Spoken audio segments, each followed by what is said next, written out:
much of a war, but it's a military conflict. It's a practice.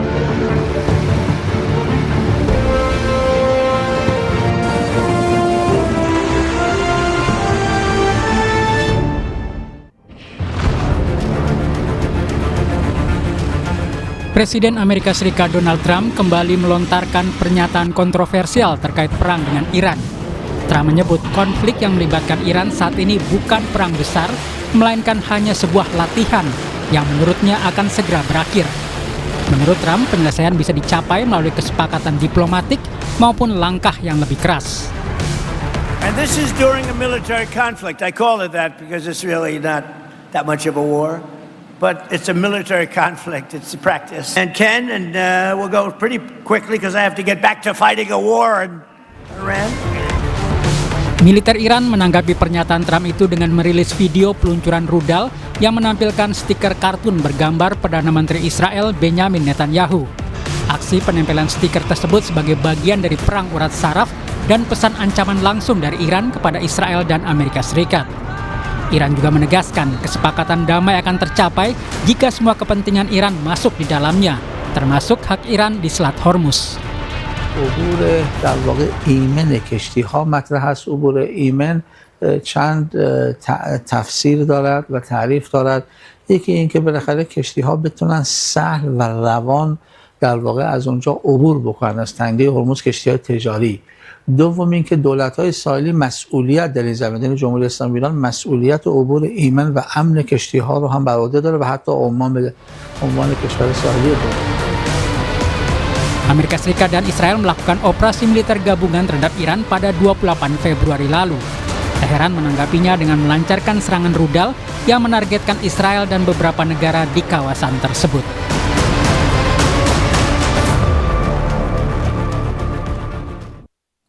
Saudara, Presiden Donald Trump menyebut konflik dengan Iran saat ini bukanlah perang besar, melainkan hanya sebuah latihan yang akan segera berakhir. Namun di sisi lain, militer Iran membalas lewat perang urat saraf dengan merilis video peluncuran rudal berstiker kartun Perdana Menteri Israel Benjamin Netanyahu, sekaligus menegaskan hak mereka atas Selat Hormuz.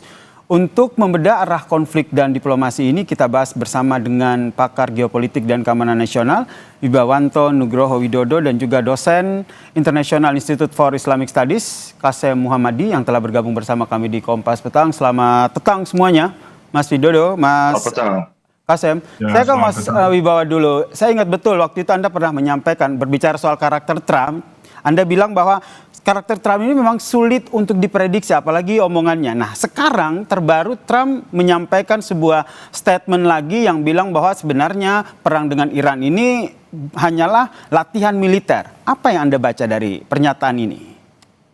Ya, jadi kembali lagi ya kepada prinsip awal ya, bahwa Presiden Trump itu orientasi strategisnya itu adalah, atau tujuan strategisnya adalah mengubah orientasi strategis Iran. Itu poin satu.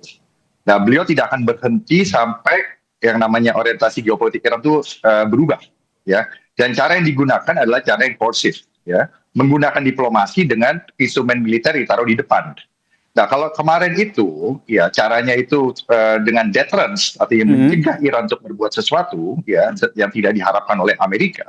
Sekarang itu lebih kepada yang namanya compelling, artinya memaksa Iran atau mengubah perilaku Iran untuk benar-benar menurut ring satunya White House adalah belum ada perubahan signifikan di dalam orientasi geopolitik. Satu, arah pengembangan senjata nuklir masih ada. Kemampuan misil yang mematikan di kawasan Timur Tengah masih ada.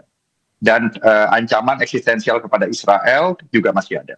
Dan juga keinginan strategis untuk mengubah struktur regional security kompleks secara fundamental tetap ada. Itu poinnya tuh, ya.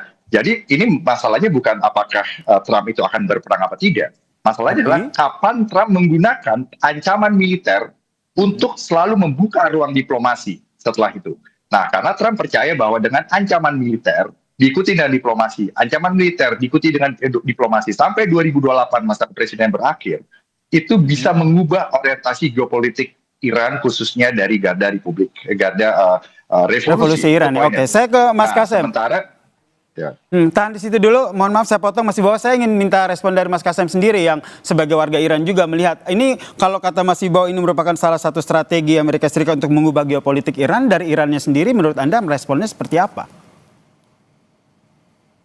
Iya, saya kira kalau sudah jelas bahwa kebijaksanaannya Amerika Serikat khususnya Trump itu ya pasti sangat susah untuk dibaca karena karakternya Trump itu.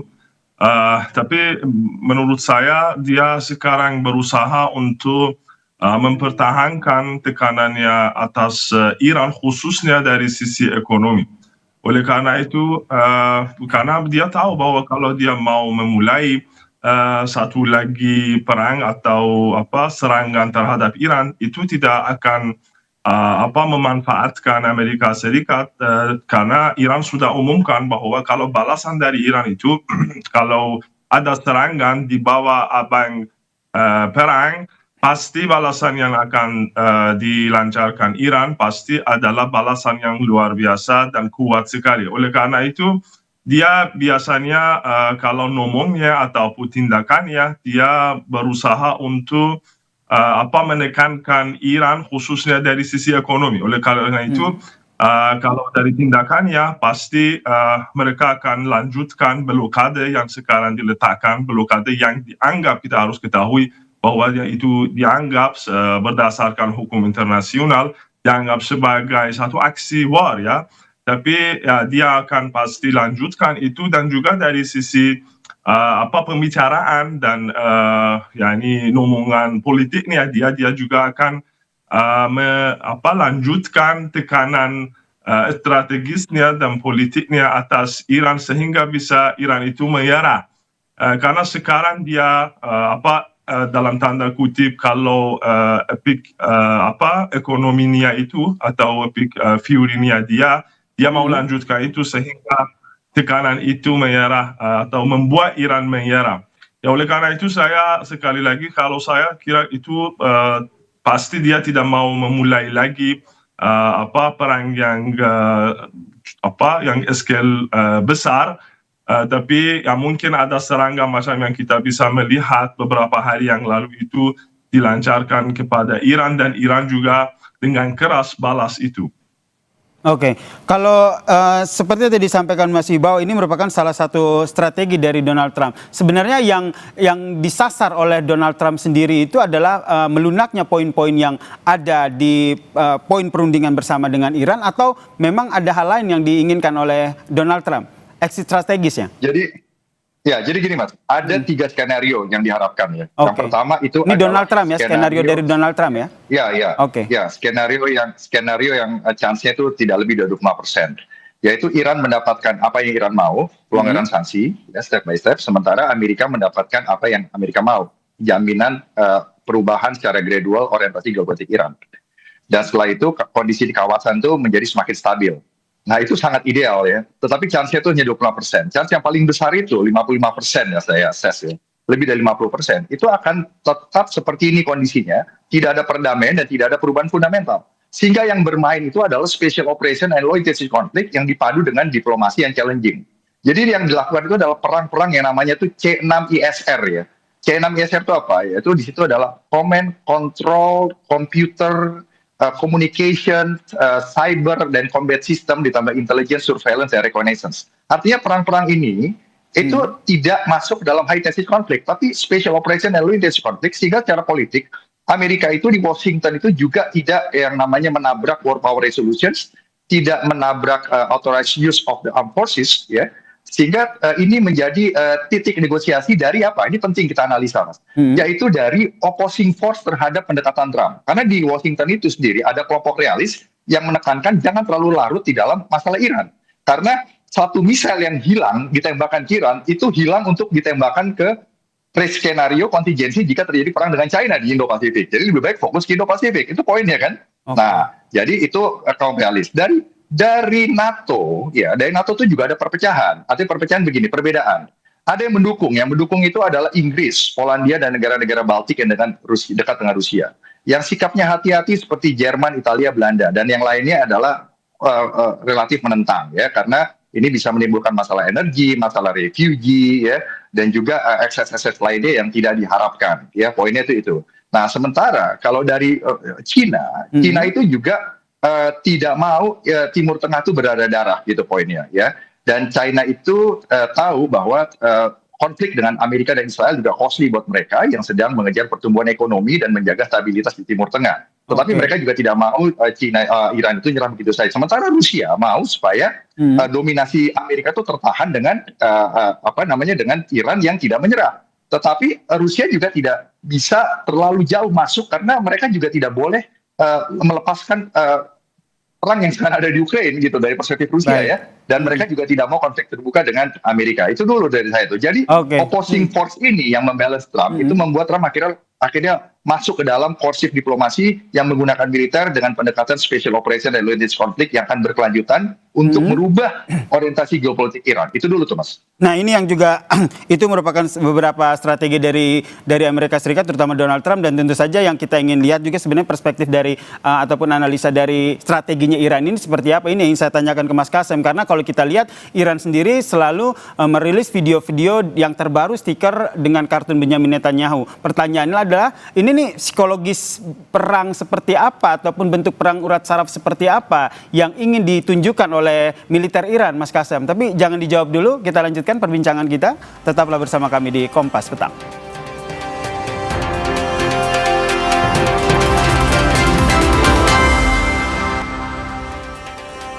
Kalau tadi sebelum jeda Mas Wibowanto telah menganalisa sebenarnya bagaimana sejumlah strategi yang dilakukan oleh Donald Trump. Nah, kalau dari sisi Irannya sendiri seperti apa? Saya ke Mas Kasem ini, kalau kita lihat terbaru ini kan Iran yang merilis video rudal dengan stiker kartun dari Benyamin Netanyahu. Pertanyaannya, bagaimana Anda melihat pesan dari psikologis dari bentuk perang urat saraf atau bisa kita katakan cywar yang dilakukan oleh militer Iran?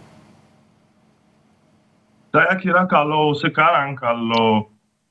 permintaannya Iran dan tujuan yang utamanya Iran, dia mau mempertahankan statusnya dan kekuatannya dan kendalinya over Selat Hormuz, itu saya kira mungkin yang paling pentingnya urusannya Iran sekarang.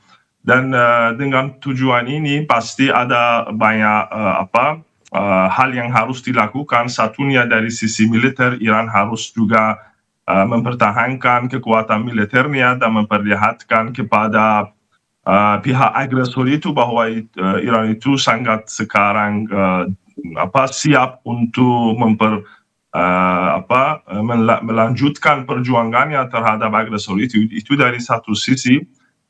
Dari sisi lain juga Iran, kita melihat bahwa Iran dari sisi perundingan dan politik dan diplomatik sekarang sudah hampir 2 minggu sudah mulai perundingan bersama Oman untuk membuat regime hukum yang baru atas Selat Hormuz itu.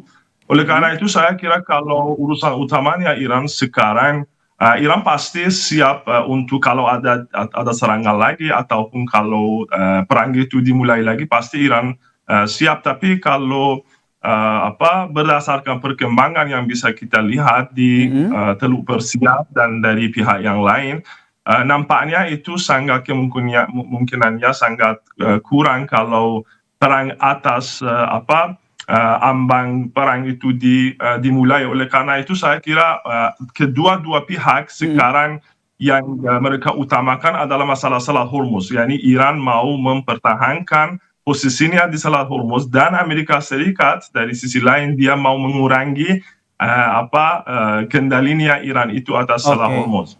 Daya tawar dari Selat Hormuz ini yang jadi salah satu daya tawar yang digunakan oleh Iran dalam perang ini. Kalau dari Mas Wibawa sendiri melihat pemanfaatan ataupun posisi dari Selat Hormuz ini akan seperti apa dari Amerika Serikat sendiri? Ya, kalau dari perspektif Iran ya, mempertahankan orientasi geopolitik, penguasaan Hormuz dan juga masalah misal, nuklir dan juga proksi, itu merupakan hak sovereignty. Jadi ancaman terhadap itu yang melakukan hanya agresor, itu perspektif dari Iran. Sementara dari perspektifnya Amerika, mereka itu tidak bisa ditawar mengenai freedom of navigation. Itu sudah menjadi tanggung jawab dari superpower manapun. Tidak akan mau negosiasi mengenai akses freedom of navigation di Selat Hormuz. Hormuz. Kalau dari perspektif Amerika dan Tel Aviv, ya percaya pada saya, mereka menganggap bahwa apa yang Iran lakukan sekarang itu hanya yang namanya perang psikologis, ya. Nah, ini menjadi justifikasi bagi pemerintah Netanyahu mengatakan bahwa ya inilah Iran yang adalah ancaman eksistensial bagi kami, itu menurut Tel Aviv. Nah, oleh karena itu lebih baik perang sekarang daripada perang nanti di kemudian hari dalam bentuk perang nuklir dengan Iran. Nah, sementara Iran juga tahu harus memainkan perang psikologis. Kenapa? Karena China dan Rusia juga tidak bisa all out mendukung Iran, Mas.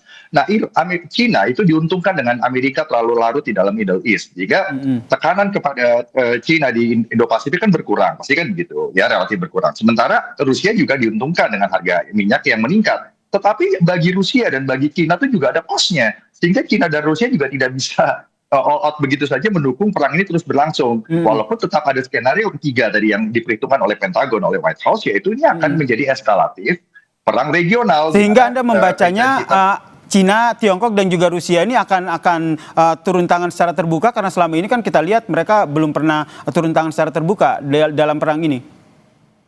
Loh, justru poin saya itu mengatakan mereka menahan diri untuk perang terbuka. Karena kalau mereka all out secara terbuka, mereka justru rugi gitu. Okay. Nah, yang mereka perlukan itu adalah konflik ini tetap pada level ini gitu. Sementara jadi kemampuan Amerika itu tertahan. Atensi Amerika itu secara strategis tersedot ke Iran gitu loh. Sehingga tekanan kepada Rusia dan tekanan kepada China itu berkurang gitu. Itu yang menjadi concern NATO juga, bahwa kalau terlalu larut di masalah Middle East ini, dukungan pada Ukraina itu juga akan berkurang gitu. Nah, kelompok realis di Washington juga mengatakan seperti itu kepada Presiden Trump. Jika terlalu larut masuk ke dalam kasus Iran untuk mengejar perubahan drastis orientasi geopolitik Iran, mau menundukkan Iran dengan cara membuat Iran menyerah sampai 2028, itu akan banyak mendivert atau mengalihkan resource dan atensi strategis dari Amerika di Indo-Pasifik. Itu loh, itu poinnya, Mas. Jadi ini makanya saya bilang. Sehingga menurut Anda, jika negara-negara lain menahan agar perang ini tidak melebar begitu, berarti nanti kondisinya Anda melihat ke depannya ini lebih kepada arah diplomasi, mengarahkan kedua negara ini untuk diplomasi, atau membiarkan kondisinya akan tetap seperti ini, lebih kepada perang-perang proksi? Oke, itu bagus. Pertanyaan bagus, Mas. Jadi masalah Iran itu tidak hanya bisa dilihat sebagai masalah Timur Tengah. Masalah Iran ini, perang Iran ini harus dilihat sebagai proses revisi struktural sistemik kondisi politik dunia global. Okay. Nah, di mana Amerika itu tidak mau kehilangan global deterrence credibility-nya.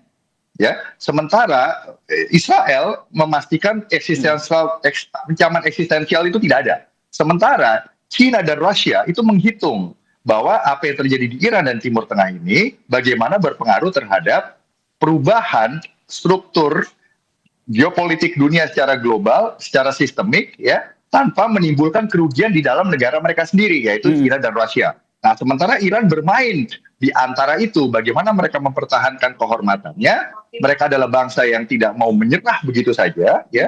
Kalaupun mereka berdiplomasi, mereka tidak mau kelihatan lemah. Makanya kalau mereka diserang, mereka harus membalas. Kenapa? Karena itu pesan kepada dunia internasional bahwa tidak ada yang namanya serangan tidak terbalaskan itu. Kalau mereka tadi, Kasim udah bilang itu tadi, ya, bahwa kalau mereka diserang, mereka siap. Mau nggak mau, mereka harus siap, gitu. Dan IRGC juga harus melawan, karena itu kehormatan bagi IRGC. Kalau tidak, mereka kehilangan relevansinya, gitu. Okay. Mereka hadir karena konflik, hidup di dalam konflik, dan mereka harus mempertahankan setiap jengkal kedaulatan Iran, gitu. Itu perspektif mereka, ya, gitu. Nah, ini makanya adalah struggling of power yang tidak main-main sebenarnya, dan ini kita harus cegah adalah eskalasi tidak terkontrol, Mas. Itu poin saya.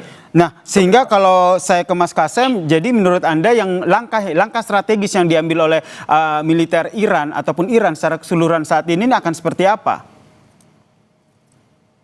Ya, sebagaimana yang saya tadi katakan, sekarang yang pasti diutamakan di Iran dari sisi rakyat dan juga dari sisi militer dan pimpinan. Kami ini mau memastikan memastikan keamanan nasionalnya Iran itu, dan harus ada jaminan. Jadi jaminan, tapi bukan jaminan yang atas kertas. Pasti jaminan atas kertas itu kami ini sudah beberapa kali sudah coba bahwa itu doesn't work, ya, tidak berlaku. Dan oleh karena itu yang Iran sekarang pasti perang itu pasti akan berakhir, dan akan diadakan negosiasi yang cukup nyata dan cukup real. Tapi apa yang sekarang Iran melakukan dan berusaha untuk membuat adalah dia mau daya tawarnya, daya bargainingnya dia mau banyakkan atas meja perundingan, dan bukan jaminan yang dia pasti mau dan berharap, bukan jaminan yang atas kertas, yaitu Iran sekarang memikir bahwa kalau jaminan yang nyatanya yang Iran itu mau, yang objektif adalah satu, masalah kemampuan dan kekuatan militernya, termasuk masalah nuklir, dan kedua masalah Selat Hormuz. Karena sebagaimana yang dikatakan, Selat Hormuz itu sekarang merupakan satu poin untuk strategi globalnya dunia, ya, bukan hanya masalah energi, tapi semuanya tindakan politik yang beredar di dunia itu sekarang saya kira itu terpengaruh dengan oleh karena itu ya saya pasti bahwa itu Iran tidak akan lepas tangan dari masalah kendalinya over dan akan berusaha untuk mempertahankan kekuatannya dan kendalinya atas Selat Hormuz. Baik, kita nantikan seperti apa strategi militer maupun diplomasi dari kedua negara. Terima kasih Mas Wibawa, terima kasih Mas Kapsen atas perspektifnya petang ini di Kompas Petang. Salam sehat semuanya.